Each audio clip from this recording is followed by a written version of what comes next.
Well, good evening, everybody. Welcome to the Backstep. I'm Ronnie K. I'm New York, and that guy with that lovely coiffed, whatever you call it, on his face, combination beard and mustache. I don't know what it looks like. A cat. You look like a catcher's mitt, Tom. But we'll let you defend yourself later on. That's my buddy Tommy here. What's that? It's called the goatee. A goatee. Okay, I grew one, and I was told to go to hell. Forget about goatee. Okay, Mrs. K didn't like it. So, Tommy, what's going on in New Mexico, buddy? It's we actually got some rain today. We were pretty happy about that. And up triple digits for a couple days. Had a pretty substantial, probably 800-acre wildland fire going out in the county, and things are just moving right along. Good. How's the other chief, Aurnhammer? The other chief, Aurnhammer, she was out on the wildland fire for I think a day, and she was back in the office today, just being as a lovely young lady that she is. Outstanding, very outstanding. Yeah, not much going on here. It's the weather leveled off a little. We had about a week of 90 and humid, and it gets into that real feel thing like it was 100 for like 3 or 4 days in a row in the city. It was crazy. It was beautiful today. The humidity knocked off a little bit, and we're going to have a little break. And then next week, I think it goes back to the same damn thing. But it is what it is. You know, the fire department, we cancel out outdoor extracurricular activities. You know, we tell the firefighters stay in, stay cool until you get a job. Even our inspectors, when it gets to that 100-degree mark, we keep the inspectors in. Not all of them. You know, we got a high-rise unit, and they're going into the big commercial high-rises in Manhattan. They're all there. You can hang meat in those buildings. So those guys go and do their inspections and do this thing. But the guys that are going to be outside walking on rooftops and that kind of stuff, we keep them in on a day like that. So we don't want to hurt anybody. So it is what it is. So as you can see, ladies and gentlemen, we have a guest. Thank God James is here because we need somebody good looking on the damn show. And I'm going to let Tommy introduce Chief Salas. So, Tommy, take it away. It is my pleasure to introduce James. James and I have known each other for a week or two. Yes, sir. He is the former deputy and fire chief of the Roswell, New Mexico Fire Department, past president of the New Mexico State Fire Chiefs Association, and currently, since he's a failure at retirement the way the rest of us are, the chief executive officer of the Dexter, New Mexico Fire Department. Also, what he does for like a real job is Sidon's Martin Emergency Group, the Pierce dealership down in that part of the world. And James, it's a pleasure to have you up here on the Backstep. What we're going to do this evening, and the reason we asked James to join us, is we were going to talk about the response to violent incidents. And with the recent events in Idaho, we lost 2 guys. Frank Harwood, a battalion chief from Post Falls, Idaho, and John Morrison, a battalion chief from Coeur d'Alene, Idaho Fire Department, were ambushed and killed at a wildland fire in that area. And the reason we brought James on,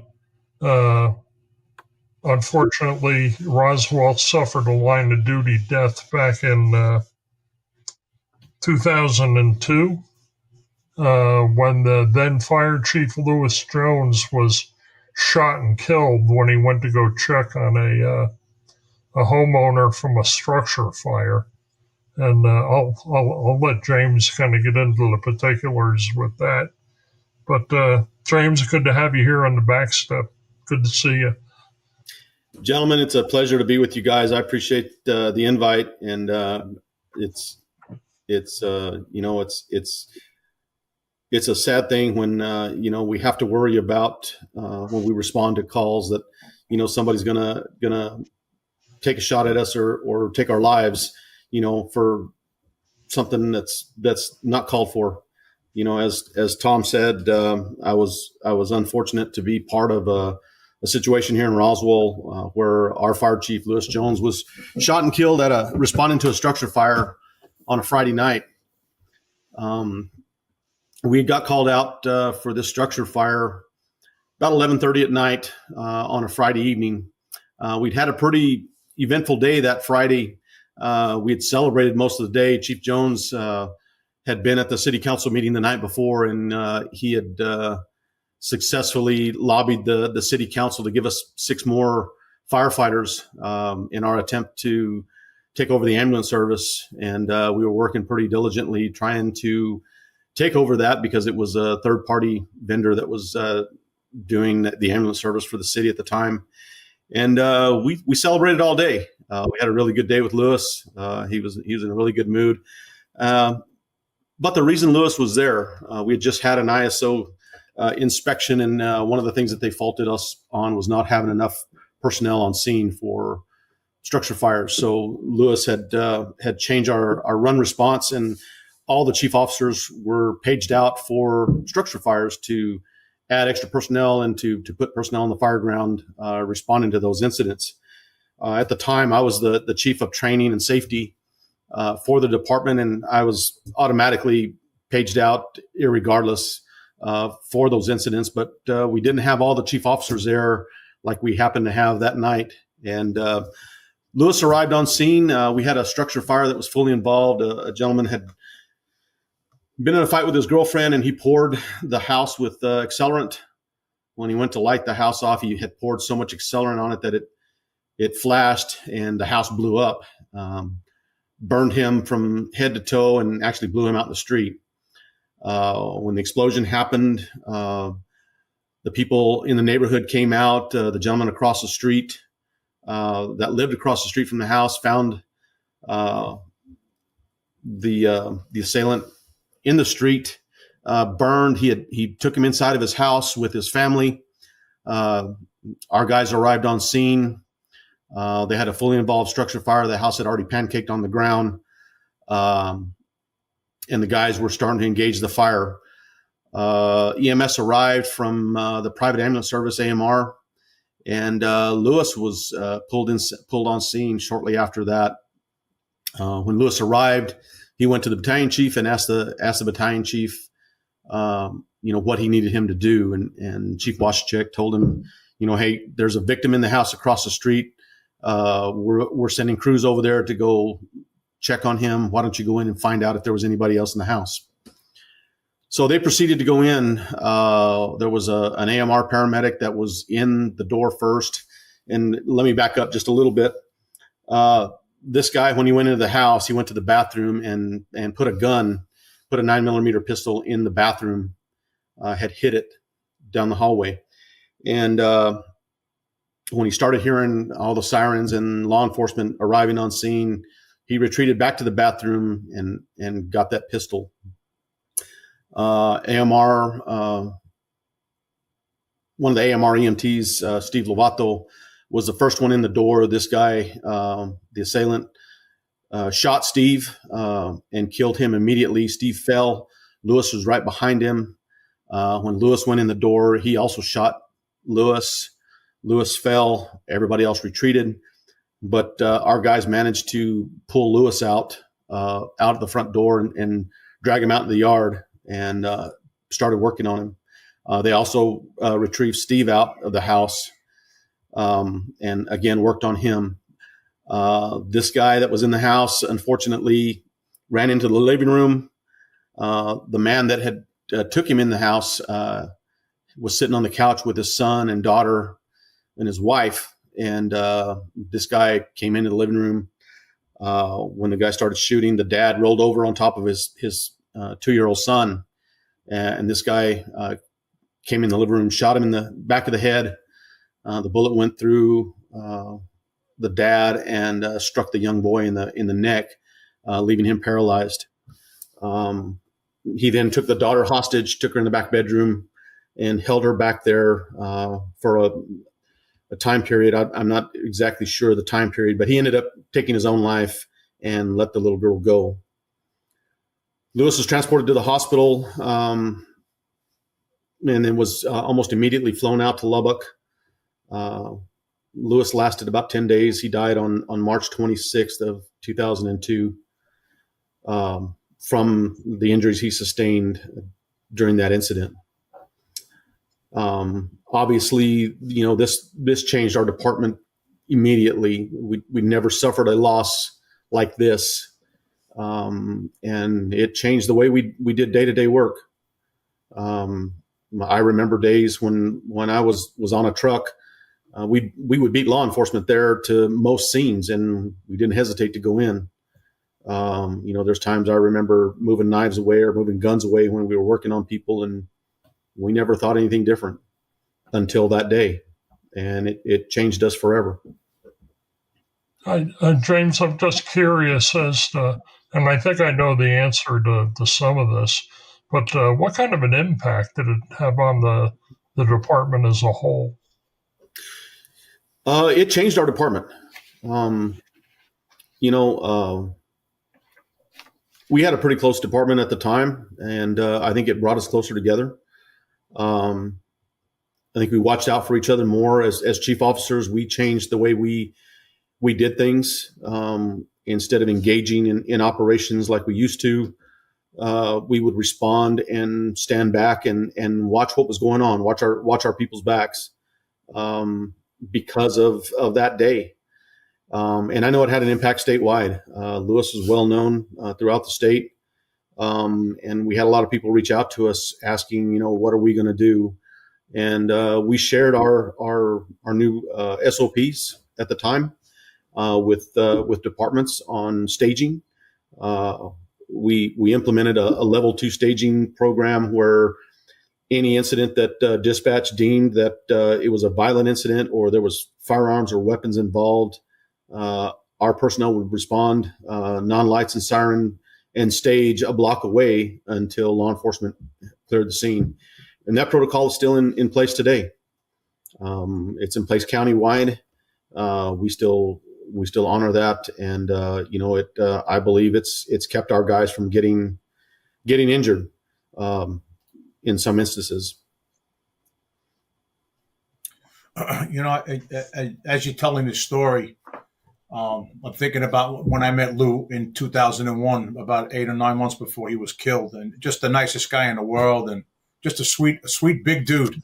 He had arms like this, and he was about 6'5", 6'6", and man, he was a big guy, but as big as he was all heart. That was one big heart walking around with arms and legs, and I met him at the National Fire. Yep, I met him at the National Fire Academy.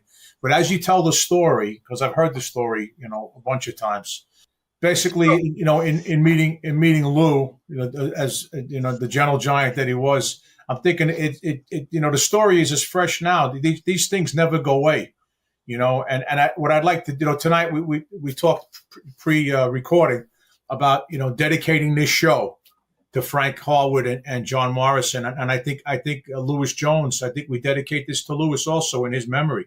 He's gone a long time, but we always say we never forget, we don't forget, and I had the pleasure of working with his wife for many years at the Fallen Firefighters ceremonies in Emmitsburg.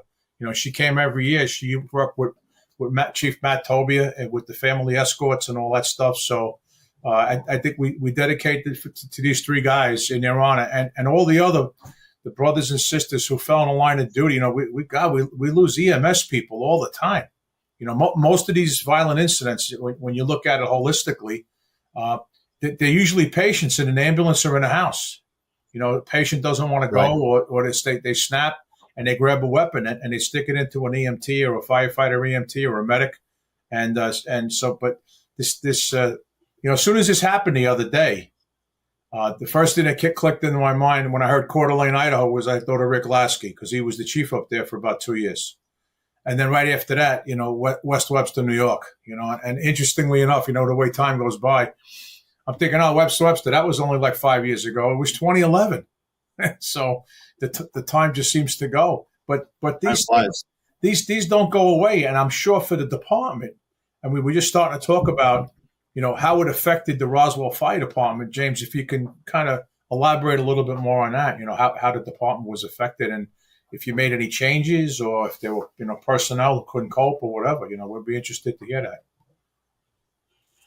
So Ron, one of the things we did almost immediately with our brothers in blue in law enforcement, we enacted a level 2 staging program through our SOPs to stage our personnel going into violent incidents or anything that dispatch perceived to be in a violent incident that we would need to stage.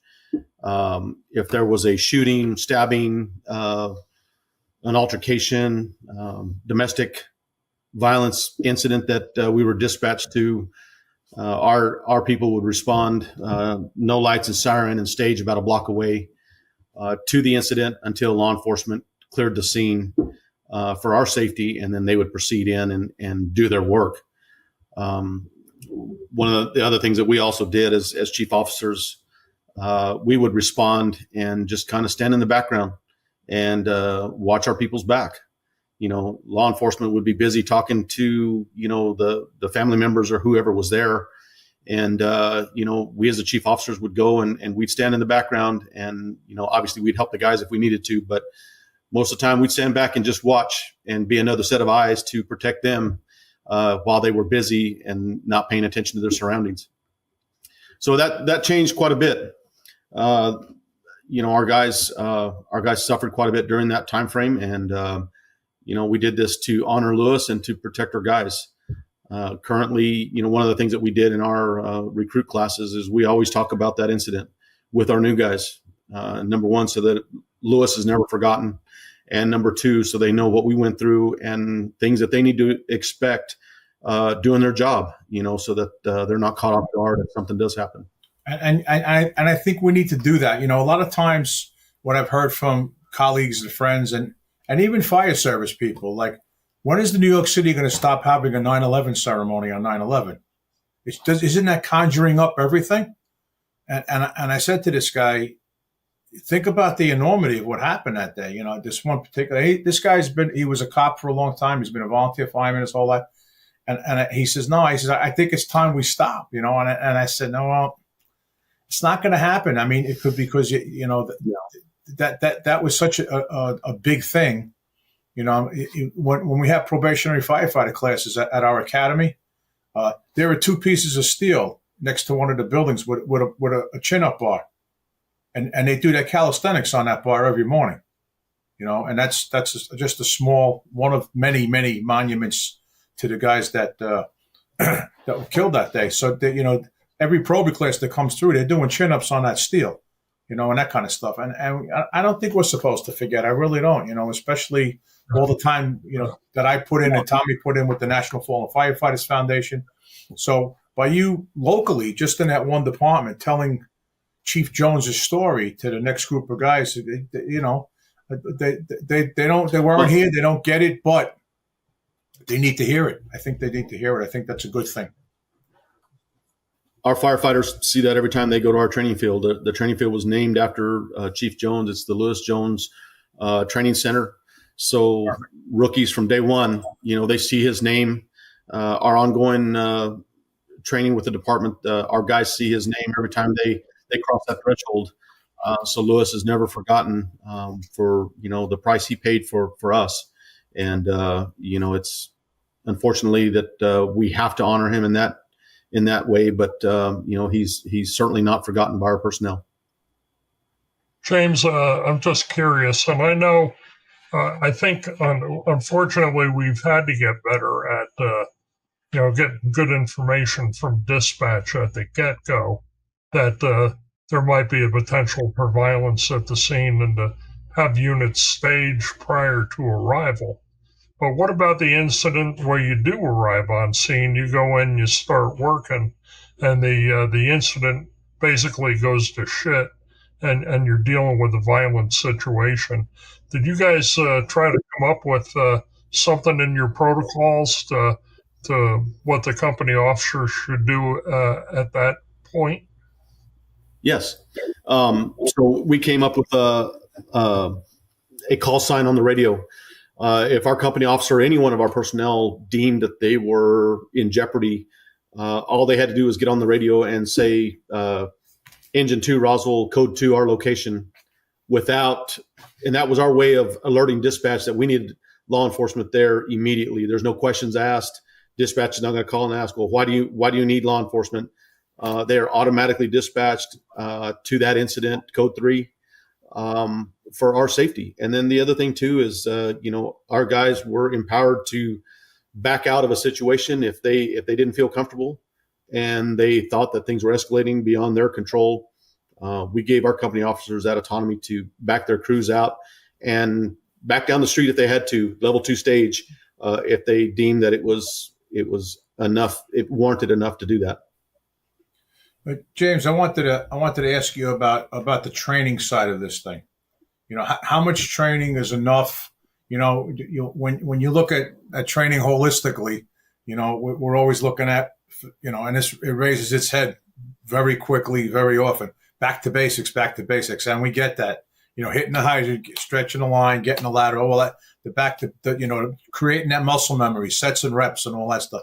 So the fire service has really morphed into the all hazard fire department. Every fire department now is basically an all hazard department, right? So how do we make time for this, and how often do we do it? See, this is one of them. I think Gordon Graham called this a low frequency, high incidence event, or whatever he called it, low frequency, high consequence. So, how much do we train? My last command in Connecticut before I went back to the FDNY, we were just getting into this. We were just looking at ballistic equipment for active shooter. We were always looking at our high school, because of the school shootings unfortunately, the very famous Sandy Hook school shooting in Connecticut was 15 minutes from where I worked. So that it was always on everybody's mind after Sandy Hook.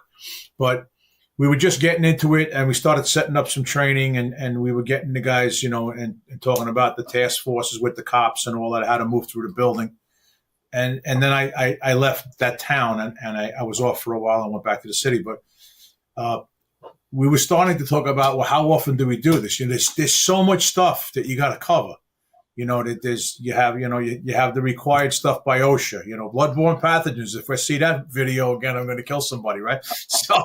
So you have the OSHA required stuff, and then you have your basics. Fires, ladders, lines, water. And if you're an EMS department, you got to practice that also. So where do we fit this in, and how much? Is it an annual drill? Is it twice a year? Is it what would be your recommendation, or what are you seeing in your area now? I think it needs to be done at least once a year. In partnership with law enforcement. When you train together, you learn what each one's going to do. Obviously, just like we do in the fire service. And I think it needs to be an annual event. We're seeing this more and more in the fire service throughout the country, where our people are being targeted. Our people are getting hurt, and departments need to have a program where they do this kind of training, so that the guys stay fresh. As you said, I never thought we would have ballistic vests in fire trucks. Never ever thought I would have to put on a vest to go into a scene or to do my job, and everybody has them. I have one in my unit here in Dexter, because we are 20 miles from Roswell.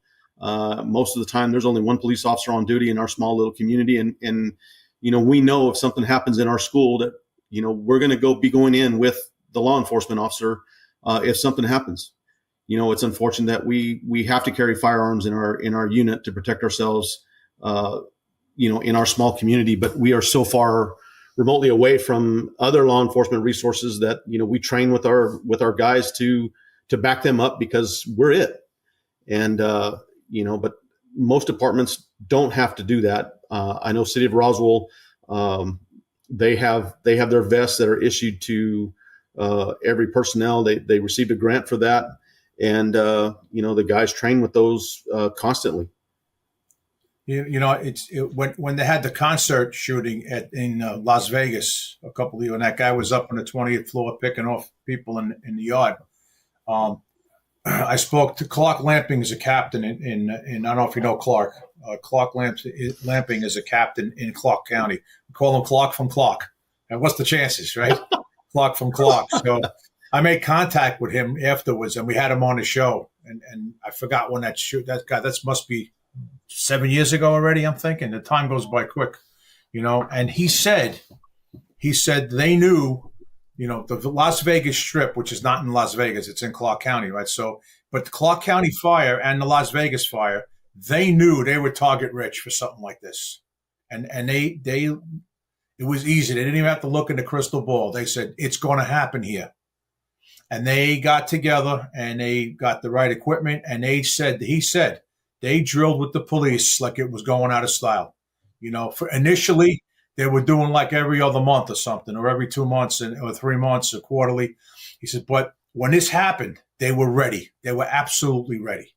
The only thing that threw them for a loop was that a lot of walking wounded were walking into the other hotels on the Strip, like into New York, and the whatever else they're called over there, at the Mirage and Treasure. So as those walking wounded walked into the place, and security grabbed them, and security would call 911 and say, I got somebody shot at New York. And then the other guy would say, I got somebody shot in the Mirage. They thought it was a Mumbai-style attack that was all multiple locations.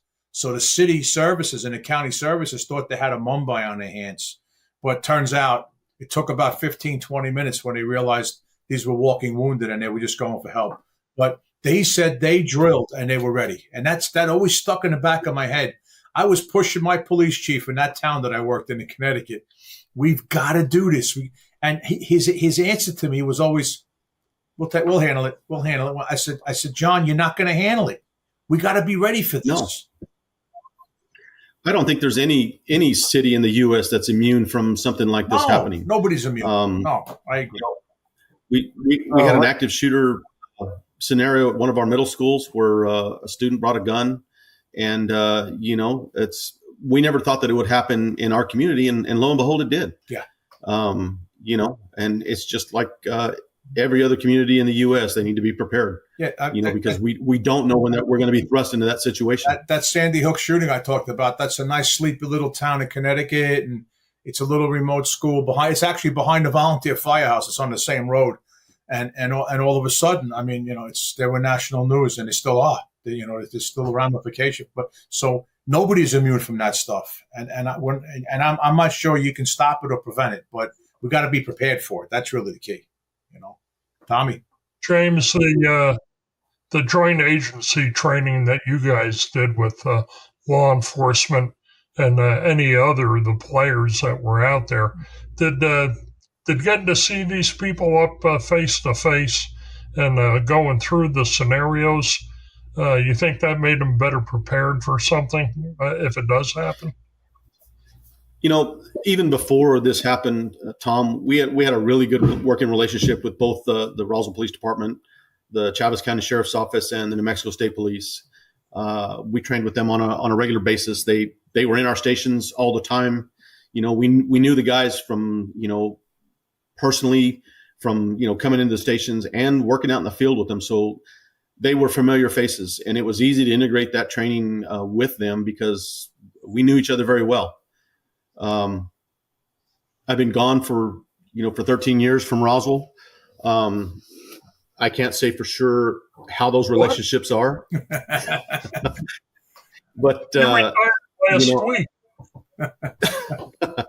And I don't know how those relationships are today. I'm hoping that they are still intact like they were, but we had really good working relationships with everybody. And it was easy to integrate that training amongst us, and the dialect to put something together that was going to work for everybody. We sat down at the table with all the players and came up with the SOGs and the plans of what we were going to do for the level 2 staging. It wasn't just something that we haphazardly put together. We all came together and drew this up so that we were all on the same page. And if departments don't have that working relationship, with the law enforcement brothers and sisters that work in the street with them. They need to have that.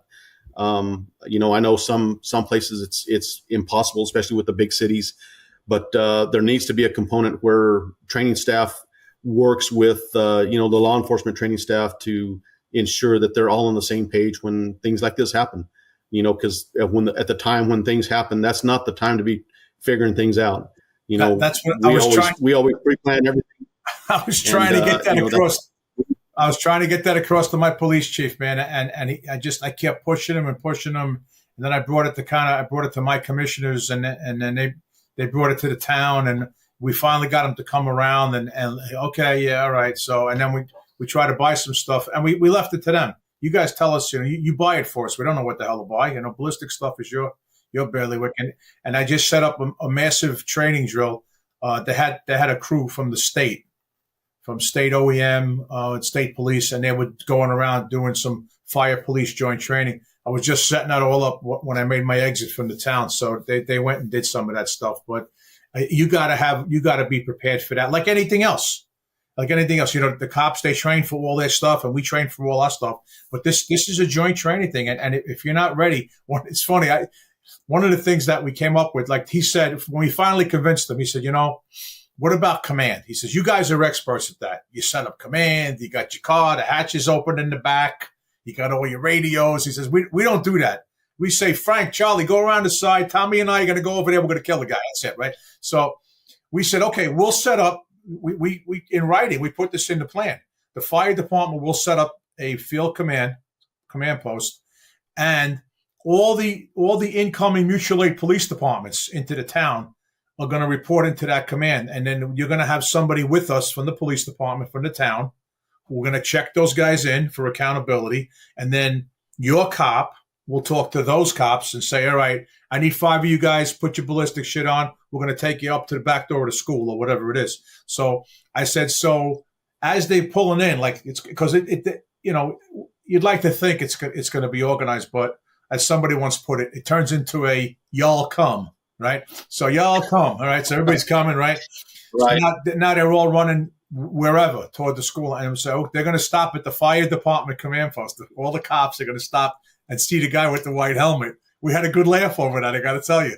Right. But we practiced it. It's a system. You got to have some sort of a system. You have to have something, and so. Absolutely. It's critical in today's times. We need to do that. Departments need to be working together in that respect. We are great at establishing command at everything that we do, and it takes law enforcement some time to embrace that. I think it's gotten better, but, local departments need to be training together with them to work incident command together, especially incidents like that where, like you said, Ron, we need to have accountability for all of our people, including law enforcement, including EMS. Everybody that's coming on scene, we need to be able to track where they are and who's what and where, because in the event that something does happen, we don't miss somebody. We're great at doing accountability on the fire ground, but major incidents like that, training incidents that, the guys need to come together and do that. So when the time comes, they are prepared. There's no missteps and nobody gets lost. That scenario-based training gets to be so important. And Ron knows I'm a huge fan of RPDM, the recognition prime decision making. And thankfully, we don't have a lot of incidents to use them to increase our knowledge. But the scenario-based stuff, and if you do it enough, it's going to leave what I used to call up here in your hard drive of, hey, we trained on this and we did this and we had a pretty good outcome from that. So we'll go in that direction for at least start something off. I'm curious, James, back in when this happened with Lewis, was there mental health help available for the guys that were working at and department members? At the time, the state had just developed their crisis incident management team through Department of Health. And I know they came down and they did debriefings with our people to talk about it. If anybody had issues that needed to visit about it, there was one-on-one training provided, or not training, but one-on-one sessions provided for our people to talk about the incident. And then, we sat around the table and talked about it. Typical firehouse. We got around the table and talked about everything. So everybody was on the same page. And if somebody wanted to vent or whatever, we heard everybody. It wasn't nobody was left out. We had our department at the time was 91 personnel, and we ensured that everybody had access to some type of debriefing. If they chose to do it, we didn't force anybody to go, but it was available for quite some time afterward for them to reach out. And I think it's gotten better. We've done major improvements with making available. Here in New Mexico, I know Chief Paul Bierce, retired fire chief from Rio Rancho, has a great program for mental health awareness and to be able to help people do that. And, he runs a good program here in New Mexico that reaches out to fire departments and does training on that so that people know that there's resources available to help them if they have whatever situation. Well, I think back at that time, CISD was around, right? Critical Incident Stress Debriefing. There were teams everywhere. We had teams in New Jersey and New York. And so CISD was a little bit, then we found out down the road, that's not the answer. It's kind of a temporary, and you get the guys together and you got professionals and you kind of, it's that day or the day after. And then the problem we found, of course, was what happens the next week and the week after that and the week after that. But I know CISD was around at that time to kind of help usher the guys through at least that day or that week. But we have gotten a lot better. There's no doubt. It's amazing how far we've come. And the toughest part was for our rough, tough, macho firefighters to admit that they're having a problem. Did you lose anybody to the fire department after Lewis was killed? Did anybody like this? No, everybody stayed. That's it. No, we didn't. We had everybody stayed. We didn't lose any members of our department that decided to go do something else. Yeah, because sometimes that creates an exodus. Sometimes there's an exodus after something like that. You get a bunch of guys. And it's so an incident like that. Yeah, it's so close to the membership. Just real side story. In 1977, they had the fire at the Beverly Hills Supper Club in Southgate, Kentucky. 165 people got killed in that club. And the Southgate Fire Department was a volunteer department. 3/4 of the volunteers, after they dug all the bodies out, went back to the firehouse, hung up their coat, and never went back. So that traumatic experience, not even fellow firefighter, but just those people who got killed in the club, did it to those guys. So I can't imagine. But it's unfortunately too many departments have had line of duty deaths. And it's devastating on the department, and a lot of times it is. Look what happened after Charleston. They lost a bunch of guys after the Charleston 9 got killed. A bunch of guys, just kind of washed out. Some of them came back. I can't think of his name. He lectures all over the country now. He's an assistant chief there. Dr. Tommy, help me out here, buddy. I can see his face, but I can't think of his name. Yeah, he's all over the internet too. He's lecturing everywhere. But he ended up like in the street, and he came all the way back and got a PhD. And then our buddy Travis House, who he was a cop and then a fireman in Charleston, and he ended up kind of near the gutter. And now he's a very successful guy traveling the country, talking about mental health and all that stuff. And so, but not everybody came back. So those are traumatic things. So it's good to hear. It's actually nice to hear that nobody on the Roswell department at that time said, you know what, I'm done. So that's kind of a good thing, I think.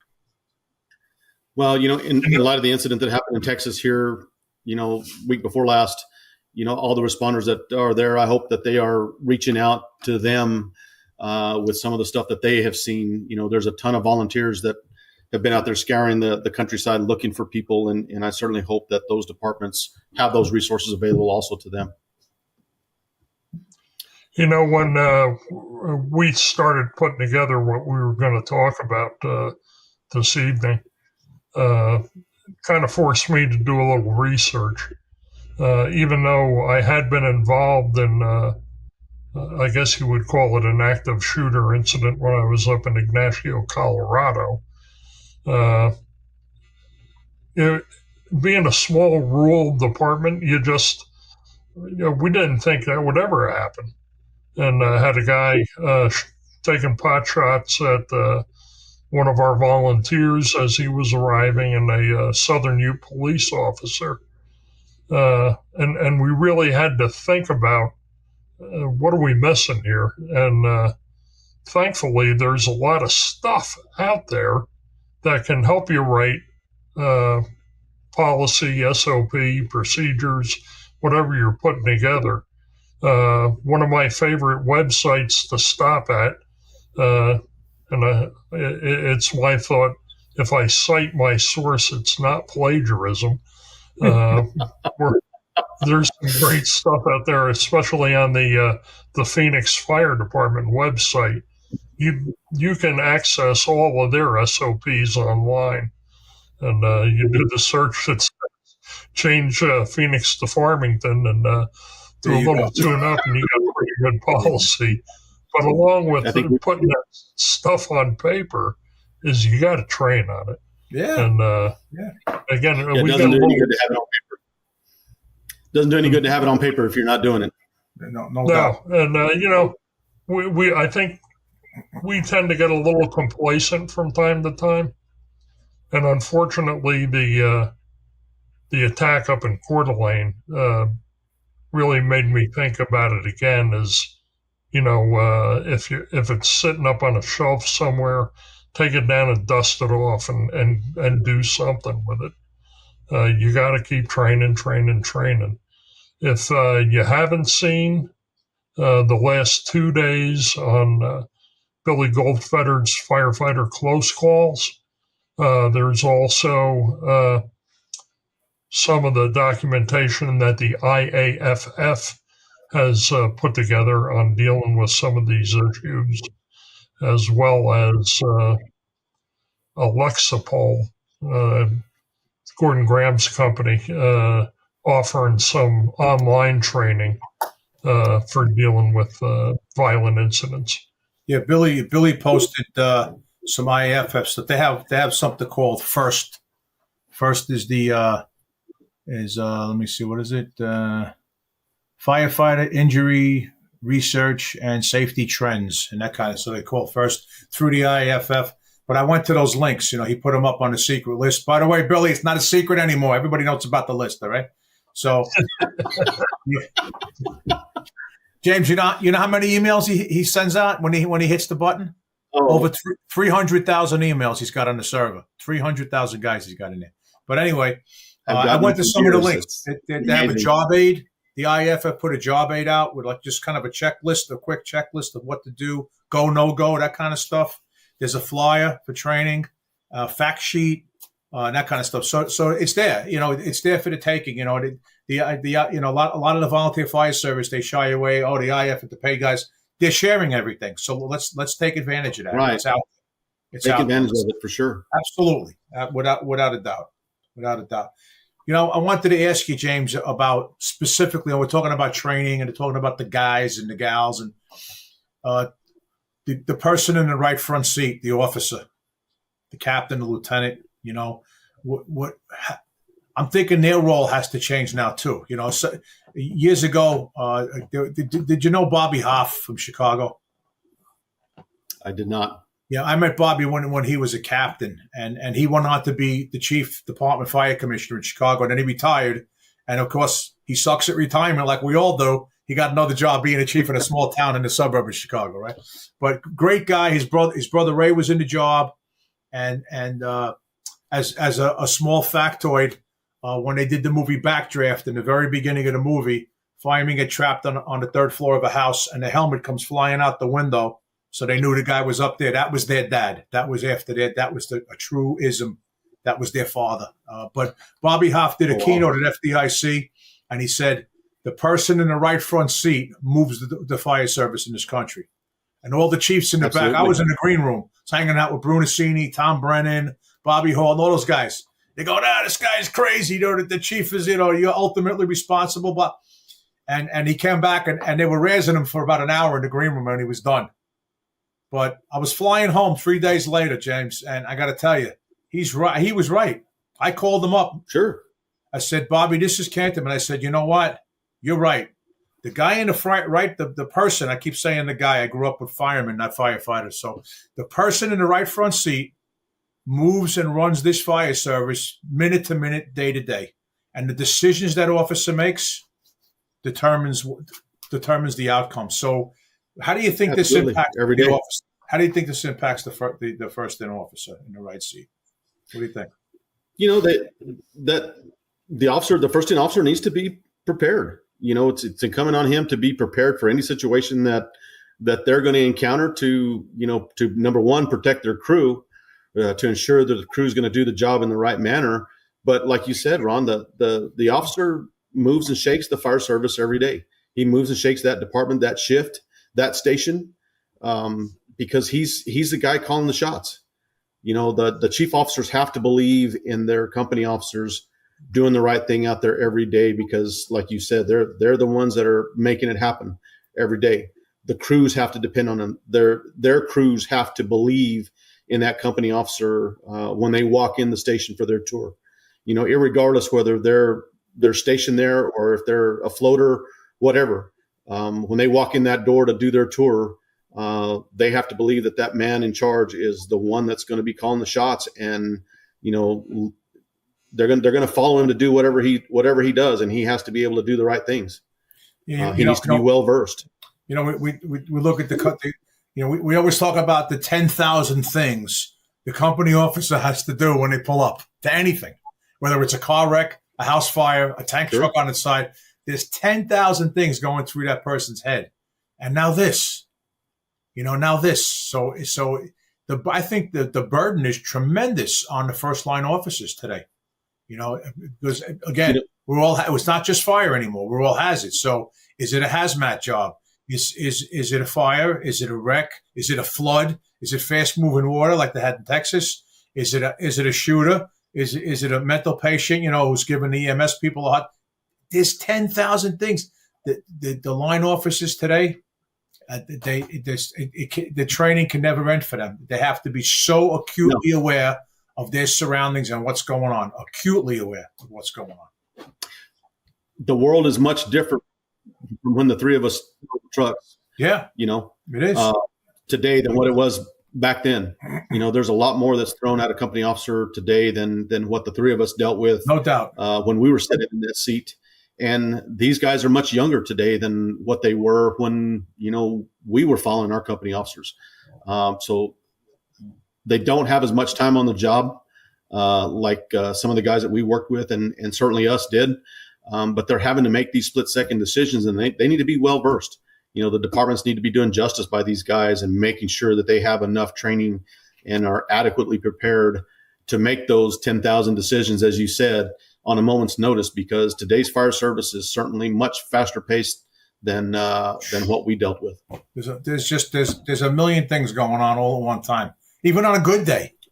You know, just even on a good day, structure sure. fire. So you know, I think the way things shifted. You know, interior finishes are hotter and faster and more toxic, and so you need more water. You need a bigger line. You need two lines, whatever it is. So there's so much stuff coming down the pike, and it's happening so fast. And now we're living in this kind of violent dome we got over the United States with active shooters and all this other stuff. It's one more thing for the plate. It's one more thing to put on the guy's plate. You know, Tommy. Sure.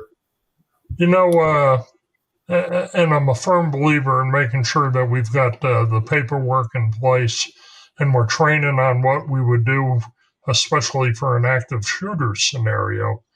But, you know, I go back and think about in 2012 in West Webster, when firefighters Chaparini and Kozowska were shot and killed as they arrived on scene at a car fire that this guy had set. It had eventually spread into other structures, but it's what we're up against here lately with especially these ambush attacks. and we can try to prepare for some of that. And I think probably the biggest move would to make sure that you got people that are either on scene or arriving, communicating with what's going on, and try to get them in an area of refuge where shots may be taken, but hopefully we're not getting any of our people struck with projectiles. Tommy, we always talk about, at emergencies, we talk about head on a swivel. Got to have your head on a swivel. You got to be looking everywhere. And, again, going back to those officers and then, of course, the arriving chiefs after that. But so I think because of the nature of society and what's going on, we'll get this eventually. Like, we only went to fires, and then all of a sudden, there's car wrecks, and then there's EMS, and then there's acts of terrorism, and then so this will be one more thing as we bring new people into the service. It's not, this is evolution, not revolution. This is evolution. This is a slow, like, Tom, my example. It's like turning around an aircraft carrier. You can't throw your arm over the seat and grab the wheel. So this is but eventually, in 5 or 10 years, as we have a whole new generation coming into the service, this will be part of what they talk about at the fire academy. This will be part of it. They're going to don gear 4.5 days a week and go into burn building. And the other half day, they're going to put on ballistic equipment and drill going in to do medical calls on a shooting thing. So this is going to come. It's not going to happen overnight. Some departments are further along than others. But this is another one of those things where eventually, when that officer gets off the rig, he's looking at the house on fire. Where's my water supply? Is there anybody around with a rifle? But it's going to be on the mental checklist. It's going to be there. It's not there now. I mean, it raised its ugly head last week in Idaho. We know that. But it's not there now, but it will be. I think it will be. That's my prediction anyway. It's going to have to be, Ron, just like you said, that officer needs to be paying attention to more to what the surroundings are when they arrive on scene, not just what's thrown in front of them, because this world is changing so fast. The world that we live in the fire service is certainly not the same, and the hazards are greater because of what we do. James, I wanted to ask you another question. I got here the cover, NFPA 3000, the ASHA response program. It's been around a couple of years. It kind of took off in the last couple of years. Have you had a chance to look at that? Do you use it? Have you seen it? Is it something popular in New Mexico? Did everybody say, it's another NFPA standard, who cares? And what's going on with that? What do you hear about that, in your region? Unfortunately, Ron, I have not seen that. And I don't know what departments in New Mexico are doing with that. I'm hoping that, it is actually actively being used. I'm hoping that it is actively being talked about at the State Fire Academy here in New Mexico, where a lot of our volunteer training happens.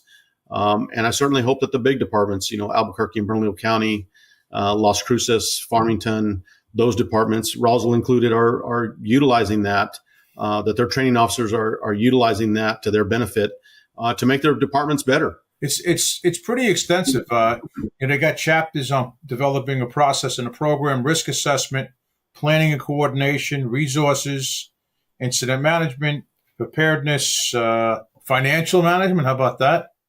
Communications center support, dispatch center competencies for fire and EMS personnel. The committee really beat this to death pretty well. And so for the folks that are watching, if you don't have anything at all, look this up. NFPA 3000, they call it ASHA, active shooter hostile event response. Everybody calls it something else. NFPA took that acronym and ran with it, but it's just another tool in the toolbox. It's to get you started. And again, Tommy mentioned, Phoenix is probably the first large metropolitan fire department that ever shared everything with everybody. Brunacini he must have grew up in a great kindergarten class where you learned to share right away, So basically they have shared everything, and even their bad stuff. I remember when Brett Tarver got killed in the supermarket, they put their report right out. Here's why fast teams aren't that fast. And they put, so you don't have to reinvent the wheel. You don't have to reinvent the wheel. Whatever you're looking for, and you don't have it, it's out there. Somebody's got it. It's out there. And you just have to look for it. Yeah. Yeah. And I think, we talk about, the fraternal organizations, the County Fire Chiefs Association, the State Fire Chiefs Association, the IAFF chapters, the National Volunteer Fire Council. Those are all groups where you can put your hands on anybody. I'll give you a quick, for instance. We have a liquefied natural gas facility in Brooklyn, right in the middle of the neighborhood. We got an LNG plant. How cool is that, right? So they're actually in the midst. They're about to upgrade all their fire protection. Okay, they're installing. They're building a new pump house. They draft salt water out of a saltwater tributary. The two new pumps, a 12,000 gallon a minute pump and a 7,000 gallon a minute pump. They're going to put into this for their yard hydrant system and the deluge system for the tanks. Okay, not a small thing, right? So we're looking at all of this, and we're looking at the facility and what's around it and all of that stuff, and how does it affect the neighborhood? Like everything else, like this active shooter, how does it affect the people? It always goes back to the people. That's what we're sworn to protect, is the people. So this one facility we have takes a lot of our time, and then. What do we do to supplement the fire protection and get everything else done? But the active shooter, whether it's fire protection, fire prevention, regular response, it all comes back to how do we better protect the community and looking for those resources. So in terms of this facility, I get pulled into this at the job, and they put plans. We have a full engineering staff, and then but it's something if it's operational. They don't look at it for code. If it's operational, it's got to go to fire operations. They got to look at it. So I'm the liaison to fire operations. That's where I work. I work in fire prevention, but I'm liaison to fire operations. So I'm up on the operations floor. So I bring it to the operations chiefs. Okay. Basically, everybody's got stars. It's like sitting in a room with the Milky Way, right? There's 1,000 stars in a room. So they want to build part of this upgrade. They want to put in a new drafting site. I looked at the plan right away, and I said to my boss, it's not going to work. They had 4 pumpers lined up, pulling from an 18-inch diameter pipe 240 feet away to where the salt water is. I said, no, it's not going to work. They can't physically do it. I called Waterous Pump. They confirmed they validated my thoughts. At the end of the day, I was looking for information on LNG fires. And it was at the time of either FDIC or FRI. It must have been FDIC because it was back in April. And I got a hold of the chairman of the Industrial Fire Chiefs Association within IAFC. And they said, we're having a board meeting at FDIC. We'll Zoom you in. You can ask. There were 24 chiefs sitting there. 3 of them were chiefs in an LNG plant. So those are the resources. And I said, guys, tell me about LNG. And they said 2 things. They all said 2 things. Dry chemical, and don't put foam on it because you just piss it off. Okay? That's all I need to know. Don't use foam on it. You'll piss it off. Dry chemical's the way. And these 2 large tanks we have, these 2, I guess they're almost 1 million gallons apiece. They have fixed dry chemical systems, and the facility has a dry chemical truck with 6,000 pounds of dry chem on it. So they're dry chem centric. He says, don't set up your foam lines. You're just going to piss it off, So, but getting back to what we're talking about reaching out to different organizations. Yeah. I spent 20 minutes on the phone on a Zoom call with 24 industrial chiefs that do this shit every day, and I got my answers. So the folks that are watching this, don't be banging your head on the wall. Your answers are out there. You just got to find them. There's resources for you. There really is. Thomas, we haven't done the lightning round yet. Well, we're going to do that at the very end. We'll do that at the end. So we're kind of winding down. We're on over a little bit over now. We lost about 5 minutes because of technical difficulties, but our producer Mark, he promises me he's gonna edit all that out. Or the people watching this, they saw all that whole mess up thing where like Jimmy disappeared and Tommy disappeared and they came back again, and it was crazy here. But if Mark edited it out, ladies and gentlemen, you missed all of that. So it's the way it goes. You don't want to see the bad stuff. Hey, we're talking to a guy from Roswell. We got alien activity going on. That's true. People ask me, you're from Roswell. Have you seen aliens? And I tell everybody, yeah, I turn green at 11 o'clock at night. So No, anything can happen. You know what I would say if they asked me if I seen aliens in New York. I said, yeah, 3 Boston firemen came walking through the firehouse last week. They're alien to us. We can't understand what they're saying, right? You would be surprised the phone calls we used to field I bet. asking about I can responding imagine. to alien incidents and all kinds of stuff. It was so. Tommy, you got any new books? We do, James. We do a little bit of a book club every show because Tommy and I are avid readers. We're students of the fire world, so we always do something with books. I'm reading one now, but Tommy, you go first. You got something? I don't have a new one, but I went back and looked at an old one that really opened my eyes to fire tactics. You do that a lot. You look at old books a lot. Wow. Jeez. You should know the author of this because he was a FDNY guy. Is that and right? I will tell you, Manny Freed. What year was he around? When was he around? Stand by. It's going to be like 1926. I should have known the guy, right? I'm going to smack you right in the ear. This was what's the published date? Fireground Tactics came out in Freed joined the New York City Fire Department in 1936. Good night, everybody. Holy mackerel, 36.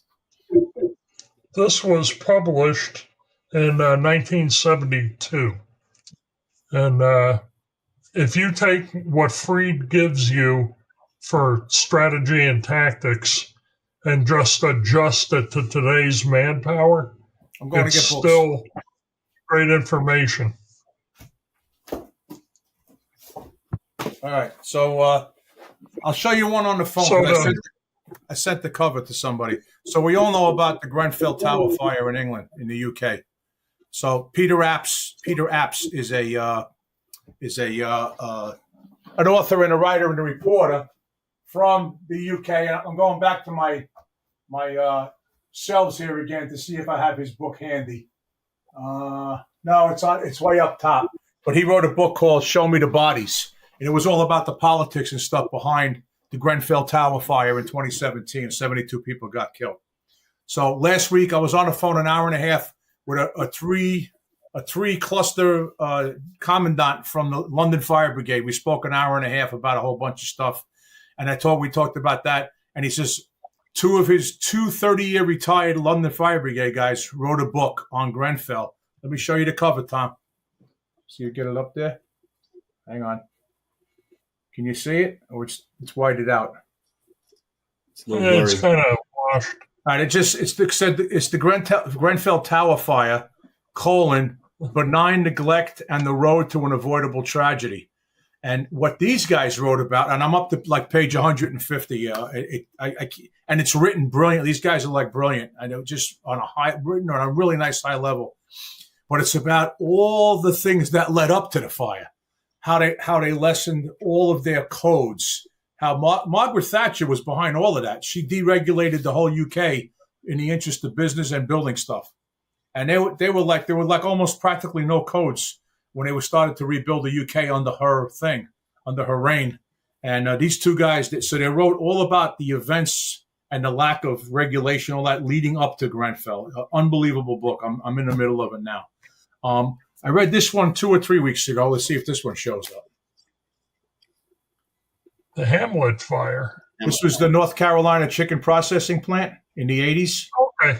Yeah. Yep. So this guy, he kind of gets into, of course, the fire is in there, but he gets into what was going on in America at the time and like how that's when, like, beef took a second place to chicken, and they were growing chickens on these farms, and they had breasts like this big. They looked like porn stars. They had huge, huge breasts. These chickens, you go to the store. Chickens used to be all skinny and shit, and all of a sudden they look like turkeys. Well, this is about all of that politics and how that whole area of the country ended up in poverty. And it says the story of cheap food, cheap government, and cheap lives. And what a read on this, man. I sent this guy an email when I got done with it. So if you're from that region or you're just a fire history buff, the Hamlet Fire by Brian Simon, and then another one that I just read. As Tommy, as you know, James, I'm working on a book now for fire engineering. It's called "The Fires That Took 12,000 Lives," and I've documented 70 fires where more than 20 people got killed, starting in the year 1800. Contributing factors and blah blah blah. So this is the New London school fire that blew up. The whole school just disintegrated at one time. Gone at 317. They had this is in Texas, London, Texas, and at that time when they were drilling, there was so many wells in that community, like it was the richest school district in the country. There was so much money, but the practice was to tap the crude lines for the natural gas coming off. They didn't know the value of natural gas at this point. It's in the 30s. So they didn't know the value of the gas. So everybody tapped those lines wherever they ran for gas, for heating and all that. They developed this massive gas leak underneath the school, and the entire school blew up and killed almost everybody in the school. So, another one, Gone at 317 is the name of that one. So that's my book club for tonight. Jim, you read anything interesting lately? Not lately. Not lately. Okay. I travel quite a bit. Okay. I haven't had a chance to read anything. You travel, and that's the time. And you sit on an airplane, you can catch up with anything, right? You can catch up with anything. Tommy, you got a roll call? Yeah. Also curious, did you get Billy and Frank Lieb's new book, 30 Fires? Who are you talking to? You. Me? Oh yeah, I got it. It's on the shelf. I'm not letting them sign. They're not signing it. I won't have them sign that book. No, I let Lieb sign the one that he did on leadership, but I'm not having Billy and Frank sign that book. It's just on the shelf. I'm good. And I know about those fires, but I got it for posterity. So I did the right thing. I bought one. All right. Okay. So we were last recorded on June 13th. And since then, there's been 6 line of duty deaths in the United States. Back on June 14th, Violet Carmela from Asheville, North Carolina, made the supreme sacrifice from a ATV accident.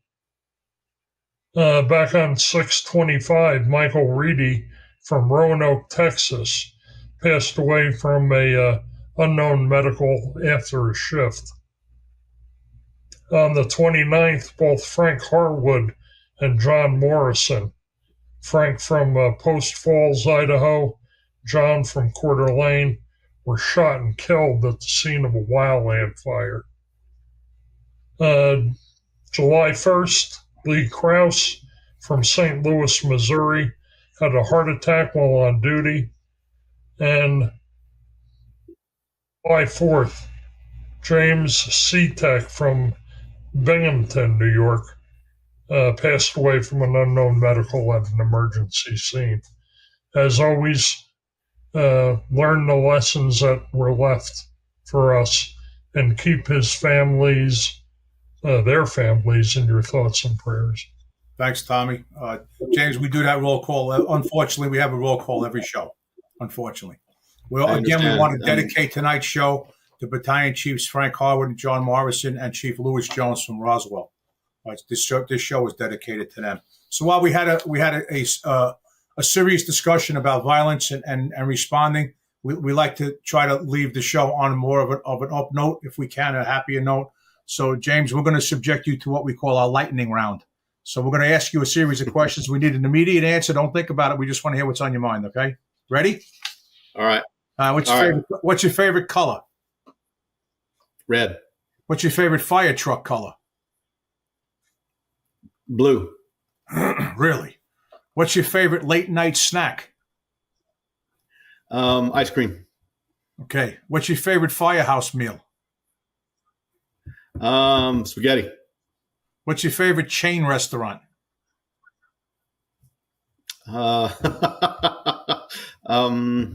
Red Robin. Oh, cool. What's your favorite type of place or style of food to go out to eat? Like when you tell the family, hey, let's go out for, what's your favorite? It's got to be Mexican food. Mexican, all right. Favorite sports team? Texas Rangers. No boy. And What's the Dallas that? Cowboys. Okay. Your comfort food. Your comfort food dish. What's your comfort food? On a cold night. Chocolate chip cookies. Chocolate chip cookies. You're the man. What's your favorite animal? Dog. Engine or truck? Engine. Okay. Knowing what you know now, if you can go back in time, what advice would you give to a 20-year-old version of James? What would you tell him? Learn everything you can. Do everything you can. Don't settle on the small stuff, and get all the education you can. Outstanding. That was great. I just want to share something with you, James. I was on a podcast a couple of months back, and the guy, he ran me through this. His name is Mike Colon. He's over in Connecticut. He does a great job. And at the end, he did the lightning round. I said, I'm going to steal that. I told him, because we're going to start doing it on our show. But he said to me, that is awesome. What advice would you give to a 20-year-old Ron? And I say, I'd look at myself and say, lose weight, you fat bastard. That kid went out for 10 minutes. He went out for 10 minutes. He couldn't catch his breath. It was hysterical. So, yeah, good. James, it's good to see you again. Good to see you again, brother. I know we met a couple of weeks back, and thank you so much for being with us on the Backstep tonight. You had some great information, and we're so glad that you were able to join us. So thanks for being here. Gentlemen, it's been a pleasure visiting with you guys, and it was good to talk about Lewis. Yes. Good to talk about my dear friend. It's been a number of years since he's passed, and it's good to keep their memories alive, and along with the two battalion chiefs that were just recently taken from us, and all those that we have lost. It's good to always talk about them. It's good for our youngsters to learn about them and not to forget about them, and to learn from the things that happened with them. So I appreciate you guys talking about it. Appreciate you guys having me on the show today. 10-4. Tommy. I'll see you in September there, Chief Salas. Yes, sir. I'm looking forward to that. I will see you on our next trip to the Backstep. Okay. Stay safe, everybody. Take care, everybody. Be safe. We'll see you soon.